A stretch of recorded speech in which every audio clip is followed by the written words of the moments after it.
अभी प्राणों का अभ्यास हम करेंगे। पहले पूरा करते हैं, धीरे धीरे सांस को भरेंगे और भर के अंदर रोक लेंगे।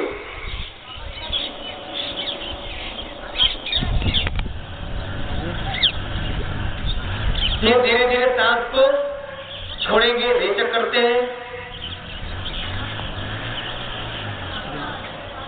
फिर सांसों को बाहर रोक के रख लेते हैं। हुआ है कुंभक। फिर सांस को भरिए,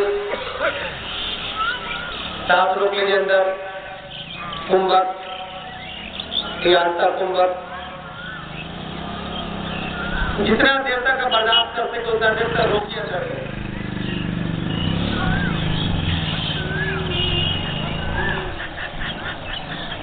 10 second, 20 second, 30 second, 1-1 minute, 2 minute से ज्यादा नहीं रोकते। फिर सांस को धीरे धीरे बाहर छोड़िए, नीचे करिए।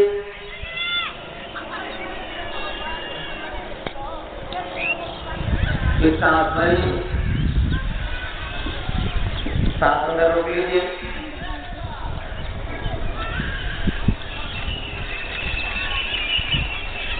जितना देर तक आप रोक सकते उतना देर तक रोक लीजिए। और हमारे आपके अंदर जो अंदर में परिवर्तन हो रहा है, आपके अंदर जो प्रक्रियाएं हो रही हैं, सांस को देर तक रोकने पर उसको आप महसूस करिए।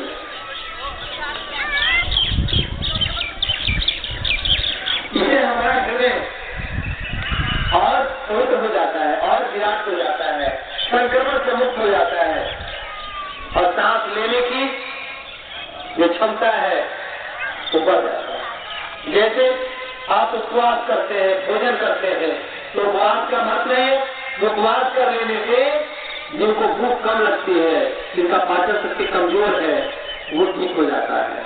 उसी प्रकार ये सांस लिया और सांस लेकर के अंदर आप रोक लेंगे तो मन करेगा कि इसको छोड़े जल्दी, यानी छोड़ने की जागृति जगेगी। फिर सांस को आप छोड़ दीजिए, रोक दीजिए सांस को बाहर।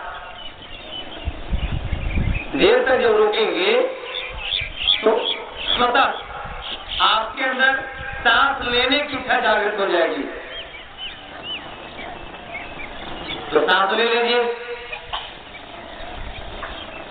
यही क्रम लगातार जब हम करते हैं 4-5 मिनट तक, तो हमारे लिए यह अत्यंत ही लाभकारी अभ्यास है। तो इसका आप लोग हमेशा 1 मिनट, 1.5 मिनट, 2 मिनट का अभ्यास घरों में करेंगे प्रतिदिन।